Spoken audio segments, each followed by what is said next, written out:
And development of the only scientific. Chapter 3. The Hygienic System. Origin and development of the only scientific health system.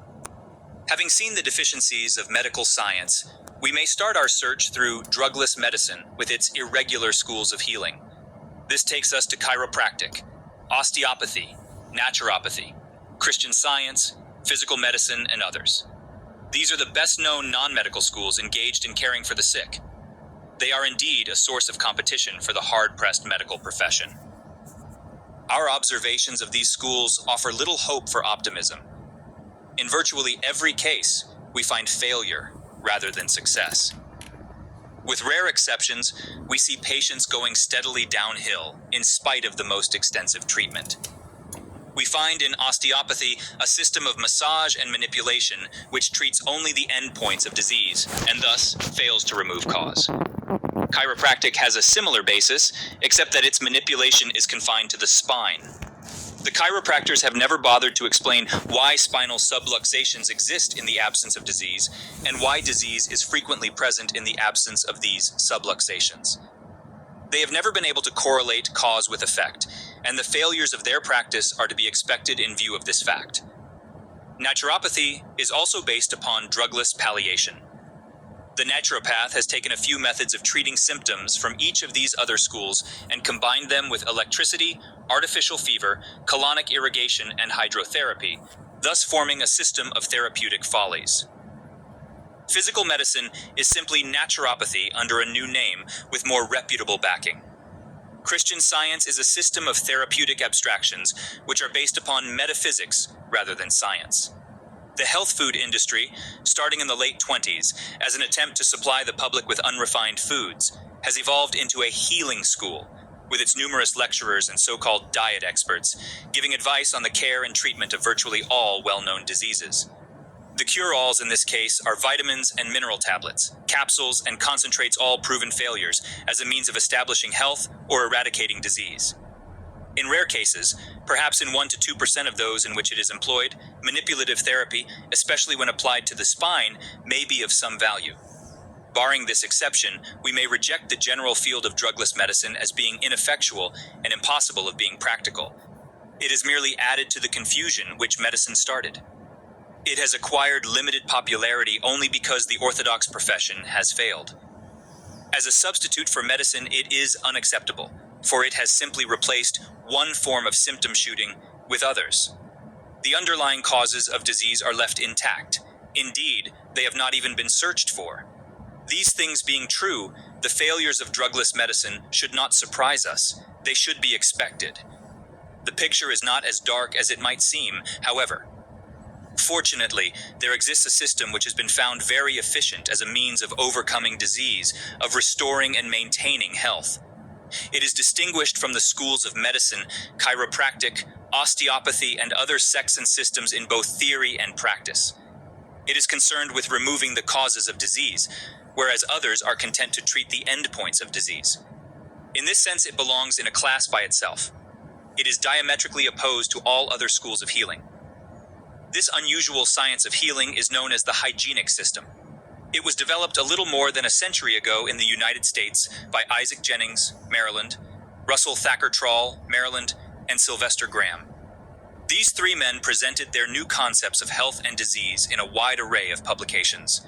These include Medical Reform, Philosophy of Human Life and of Tree Life, or Human Degeneracy, Its Nature and Remedy, is based on the elevating principles of orthopathy, by Dr. Jennings. The Hygienic System, Hydropathic Encyclopedia, The Hygienic Handbook, Sexual Physiology, Popular Physiology, Hydropathy for the People, Mother's Hygienic Handbook, Scientific Basis of Vegetarianism, Digestion and Dyspepsia, Diseases of the Throat and Lungs, The Alcoholic Controversy, Hydropathic Cookbook, Illustrated Family Gymnasium, and others by Dr. Trail, and Health from Diet and Exercise, Nature's Own Book and Lectures on the Science of Human Life by Sylvester Graham. These publications were the foundations of early hygienic practice. They also provided a basis for the future development of the hygienic system. After the death of Jennings, Trail, and Graham, others took up the cause and development of the hygienic system. They established a number of sanatoriums through America, where they carried on the work of applying the hygienic methods in the treatment of the disease. The knowledge gained from this experience formed the basis for a new array of publications, which were released intermittently up to the present day. The subjects treated reflect the progress of the expanding school of the hygienic system. Included among these sequelae are How to Treat the Sick Without Drugs, Hygienic Medication or Science versus Speculation, and Nature's Method of Curing the Sick by James C. Jackson, Maryland. The Nutritive Cure, Hygienic Hydropathy, Exact Science of Health, Life's Great Law, Philosophy of Health Reform, A Defense of Hygienic Treatment, How Sick People Are Cured, and Drug Medicines as Causes of Disease by Robed Walter, Maryland. The Bible of Nature, Body and Mind, Physical Education and Fasting, Hydrotherapy and Exercise by Felix L. Oswald, Paralysis and Other Affections of the Nerves, and an exposition of the Swedish movement cure by George H. Taylor, Life and Health or the Laws and Means of Physical Culture by William A. Alcott, Maryland, Drugless Medicine by Susanna W. Dodds, Maryland, The Natural Cure by Charles E. Page, How Nature Cures and Natural Cure of Consumption by Emmett Densmore, The No Breakfast and Fasting Cure and the True Science of Living by Edward Hooker Dewey, Maryland, The Genesis and Control of Disease by George S. Wager, Maryland, Criticism of the Practice of Medicine, Impaired Health, and Toxemia, explained by John H. Tilden, Maryland, and The Hygienic System, 7 volumes, by Herbert M. Shelton. These works, only a fraction of those which have been published, have exerted a great influence in developing the hygienic system to it, present one as an eminent science of life. Most of these publications are now out of print, and of the authors, only Herbert M. Shelton is still living. Though the hygienic system originated well over a century ago, it has taken until now for it to develop into its position as a truly scientific way of life. In its modern phase, it is the product of the accumulated knowledge acquired by hygienists throughout the last century. It was never discovered as such, but simply developed year by year through continued experience and observation. The hygienic system of the 19th century was obviously not as efficacious as that of today. It had the same basic premises, but its practical application had yet to be perfected. In fact, it can still be improved. However, we have gone most of the way. Splendid health, both in youth and into extended old age, is now possible. The hygienic system has scored a major victory in bringing the world a true science. Since the time of Jennings, Trawl, and Graham, the hygienic system has been the victim of many attacks. Its exponents have always been called faddists and quacks. Many of them have served prison sentences and have been heavily fined for employing the hygienic methods in the treatment of disease. Others have been mobbed while making lectures. The uprisings were usually inspired by commercial enterprises which saw in the hygienic system a danger to their vested interests. Medical science has been particularly active in fighting this science of healing. It has always referred to hygienists as quacks and has frequently prevented them from practicing. However, it has never made any official investigations to determine the results of hygienic practice. Medical practice saw in the hygienic system, as did other commercial enterprises, a danger to its financial interests. This has no doubt been partly responsible for its antagonistic attitude. Had hygienic practice been commercially profitable, it might have been absorbed into medical practice. There are no hygienic practitioners who have been trained as such. The only hygienists are medical or drugless physicians who have dropped the practices of their profession and taken up those of the hygienic system. Dr. Trawl established the only college which trained students to be hygienists, and it lasted only a short time. It did not establish the hygienic system as a profession, but rather conferred the degree MD upon graduation. As a legalized profession, the hygienic system has never had any real existence.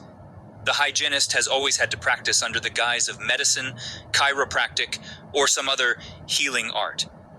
This state of affairs is undesirable because it limits the number of hygienists to a very small figure.